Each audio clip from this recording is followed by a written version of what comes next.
Welcome to Robinson Family Farm. It has been some time since we put up a video, and we promised more videos, but just life gets in the way at times. But if you think back to previous videos, we described that we are literally 5.5 hours away from our future homestead. So building this does take some pre-planning, and it's a lot of work on us when we do get the opportunity to get here. So because of that, progress may have seemed slow. But if you look behind me, you can see that this is the beginning of our Barndominium that we talked about in the previous video. We've had good luck. We found the builder and he agreed. He gave us a good price and he will be starting this, he said, no sooner, no later than September 5th. And today is August 20-something, 22nd? 28th. It's August 28th. So within the next week or so, we totally expect him to start building. And I will probably put in a couple pictures along the way of us using our trail cams to get progress. We have 2 trail cams on the property and they're kind of crisscrossing in view so we can get a good shot of what's being done even when we're not here. And on top of that, he actually is going to be doing our septic.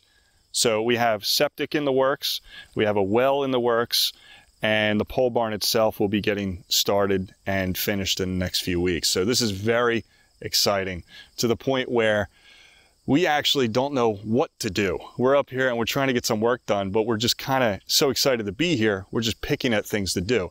So let's spin the camera around and I'll show you what we've done this weekend. We had this whole area that you just saw cleaned out by somebody else.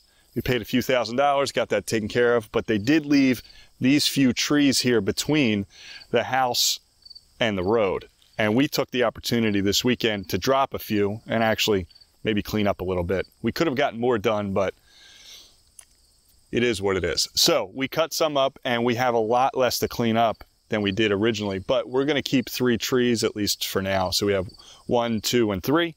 We're gonna see if they make it. They might be in the way. They might die. This one's looking a little scraggly. I'm hoping that cutting the surrounding trees down around it will give this tree an opportunity to bounce back and become healthier.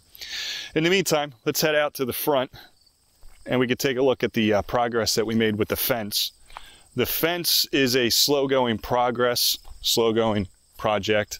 and I'm not sure what we even mentioned in the previous video about the fence. I don't recall. But we've had multiple projects that we've started, stalled, abandoned on this property. And because of that, we had some materials that we actually used for the fence in the end. We had these 6x6 posts, 8 feet long, and we had about 40 of them. So we decided, let's use them for fence posts. And then we got some decking boards from Home Depot.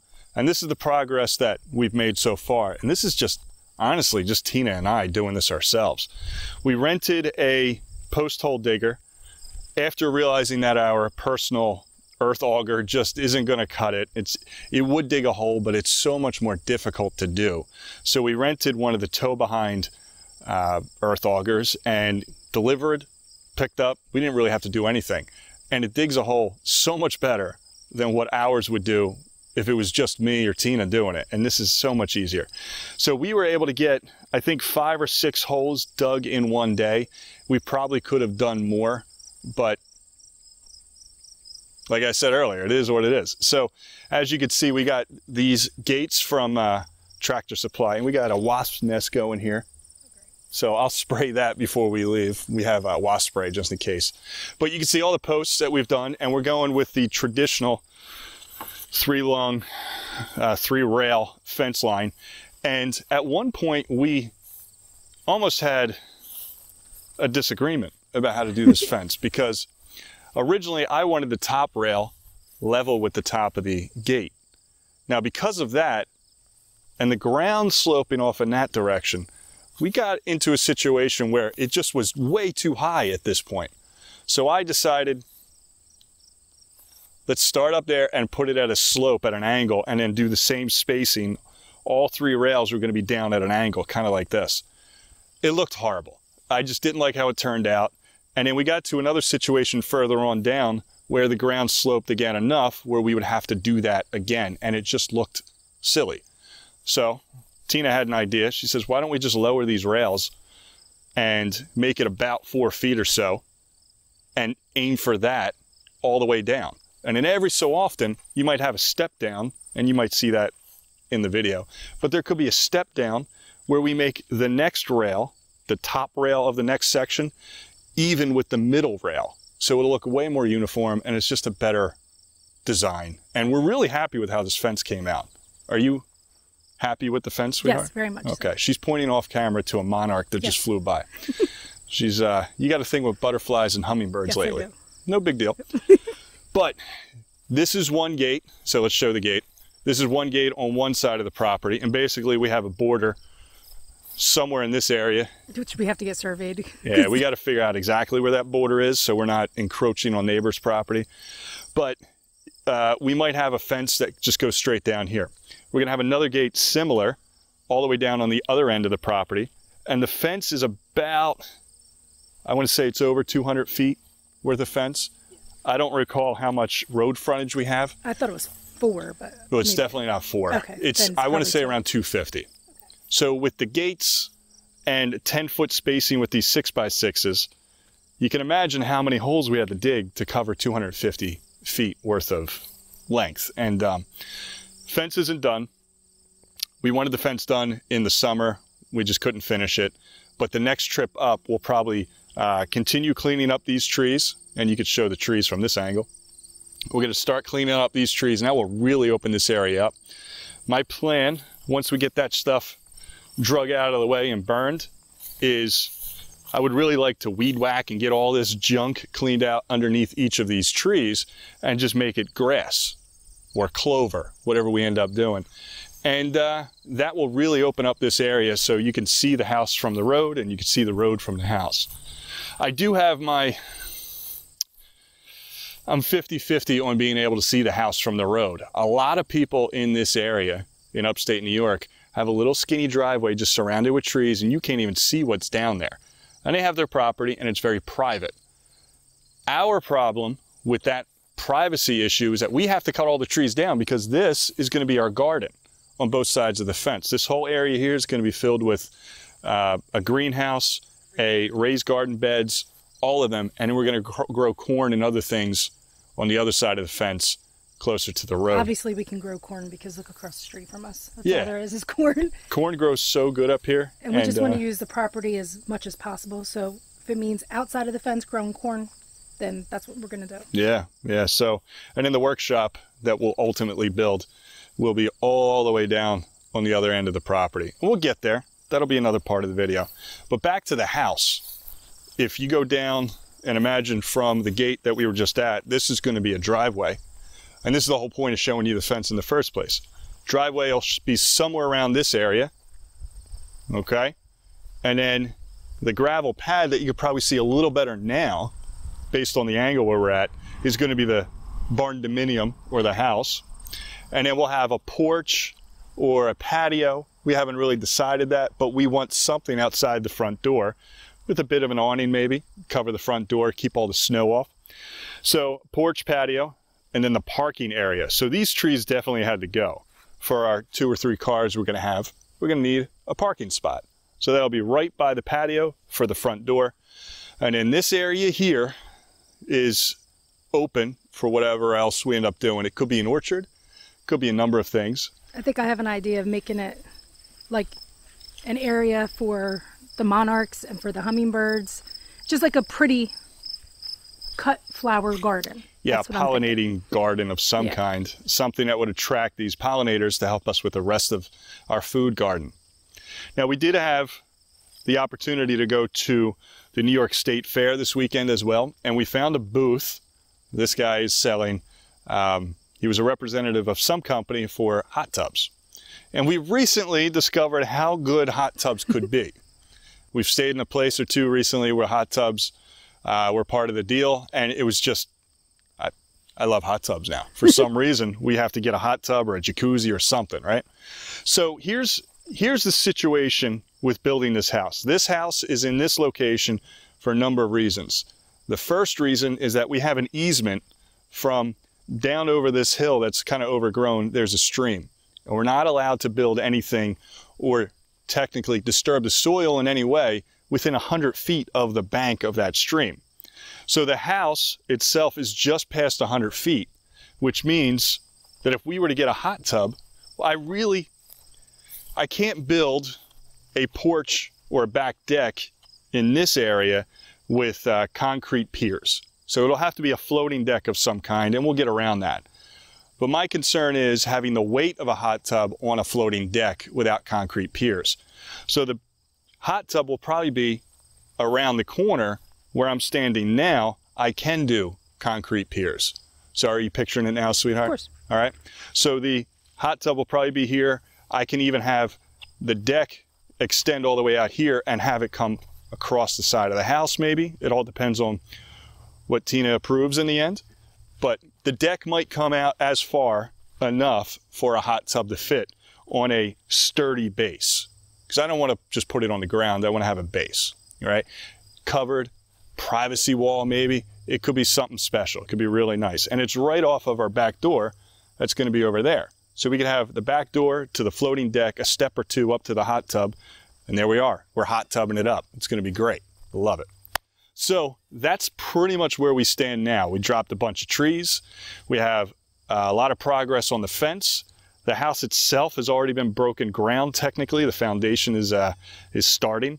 The gentleman, Jerry, he's been very easy to work with, super cool. He's extremely responsive when it comes to text and emails. Anytime I have a question or an update or whatever, we send in text back and forth to each other and it works out great. So he's been phenomenal. He's going to be digging the holes for the poles within the next week, like we mentioned. And then the pole barn starts going up. And then it starts to become even more real. So we're very excited, and I can't wait for him to give me the keys to the door and we can walk in there and start doing our own work. The next step after the pole barn, we have a septic slated for the spring. The well, the guy that's going to dig the well is supposed to do that in the fall. So it's, again, end of August. So in the next several months or so, before Christmas, we're going to have a well dug too. All that's going to get tied in to the house. So I'm going to have to get some sort of plumbing schematic or engineered, whatever, some kind of plans worked out where all the drain lines are going to be. So I can dig them and tie them into the septic and then bring the well into the house. So drain out, well in, right? It's going to be something I never did before, but we're going to figure it out. The one concern I have is, and Jerry has assured me that this is not a big deal, is I'm going to have to dig up this gravel and such for the drain lines.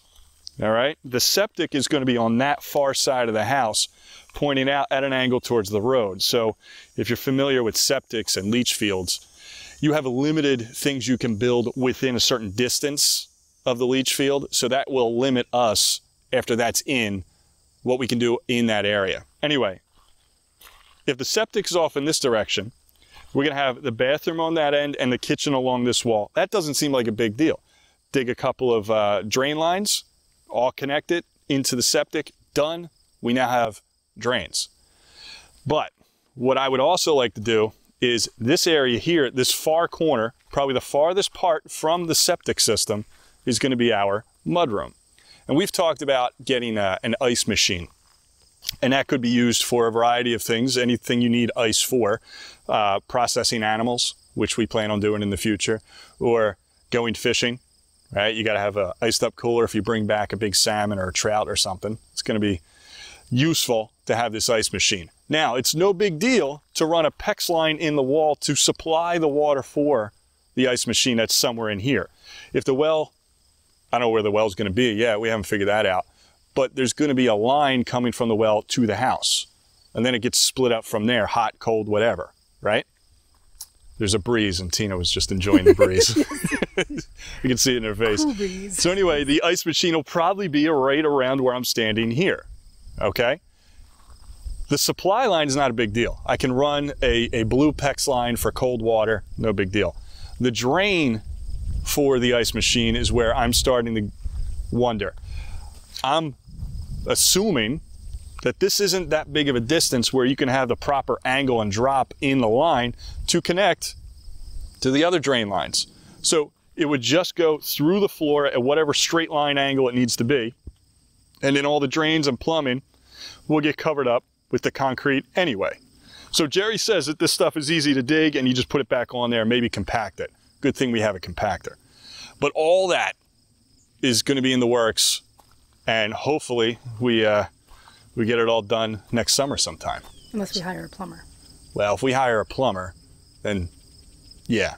But it would have to be a plumber that's not just like a toilet changer or a sink No, legit guy. certified, Like we need licensed plumber. a house builder plumber. Okay? So we're going to ask Jerry what he recommends, and he might know a guy. It seems like. Yeah. Well, that's that. That's the update. You want to add anything, sweetheart? No, I think that's it. We're going to get ready, cleaned up, and checking into a hotel, and we're going back to the fair again. Yeah, we're going to go take a look at the fair again today. And, yeah, not much to eat there, though, for us. Yeah, and we've been trying to eat better, and there's not a whole lot to eat in terms of options there. Anyway, with that, let's wrap this up. So we'll try and get videos out more frequently, but we have to be honest with ourselves. Yeah. It's not going to be all that possible to get a video out weekly, like some channels, or every day like others. But this is the most up-to-date video that we can make right now. Videos are going to be, I think, more far and few between than they have because of school. Yeah, school's coming up, so I'm going to be back doing that. I won't be having as much opportunity to come up here on a Thursday and a Friday because, you know, my career. But it is what it is. So one last thing before we sign out is I will end this video walking you through a back path of the rear half of the property that's kind of overgrown at the moment, but there used to be dozens of trees. They've all been cut down, and now it's just the grass and weeds are growing up. I'll give you a point of view walking through the path of what that looks like now, and you can hopefully see all the area in a little bit better way, at least in this video, than what you've seen so far. All right, well, with that, I'll see you next time. Thanks for watching. Do the whole like, share, subscribe bit, and yeah, keep an eye out for another video. Thanks. So as you can see, I'm standing in the middle of what is the future Barndominium. And this whole area in the back is probably another 1.5 acres or so at least. We have a grand total of 3 acres, and this used to just be covered in trees, and it was kind of overwhelming. So we hired somebody. It turned out to be the guy we bought the property from, and he has equipment, so he just did the work for us, cut it all down. So what I'm doing now is taking you down this set of paths that I've made, just kind of a bit of a trail to get us from one spot of the property to another without having to clear cut the whole thing all over again, which would just be kind of overwhelming for a guy like me at this point. So this is the first path, basically from the backyard up to the house, and we're going to come to an intersection here in a moment. So if we go left, it'll take us down to the stream that we have, and the stream is really difficult to even get to because it gets so overgrown all the time, and animals use it, and it's just weedy, and there's like a wetland area that really interferes with just getting to the stream. So it's not like there's a bank. There's not just a clear-cut division between the land and the water. So, you know, I'm walking still on my land, and you get to this point here, this is where I stop the path, because this gets real muddy and soft and difficult to walk on. This is the wetlands area, and right over there at the edge is where you can get to the stream. And the stream's about 10 to 12 feet wide, slow moving. I think it could be as deep as about 5 or 6 feet in certain areas, but for the most part, it's easily walked through for most people. Now on this path, all I did was just weed whack it down, and with the shade, it actually has done pretty well. It hasn't gotten overgrown like the rest of the place has. Given time, it totally would, but the number of times that I've been able to get here this summer has been able to keep this in check. And I'm also slowly converting as much of this as I can to clover and other items that livestock and wildlife would enjoy. So the clover is a good thing for deer in general. So I'm hoping to draw some deer in here for hunting season. Now this is the path we just came from up in that area. This is another area, and this will take us all the way up to the back side of our little shed that we've been staying in when we're here. So we have the shed we've mentioned in previous videos. It's a 10 by 14, and this path will take us right up to the back of that. And I love having this little path. It's like a trail through the woods. I grew up in South Jersey, and there's a Wharton State Forest that has an area called Batstow Village. And there's a couple little trails that are based in that area. And I would go there every so often, just walking some trails. And then this goes all the way up to where we've been basically living, and the part of the property that we use the most of while we develop the other. So that's that. That's just a little walk through our little nature trail.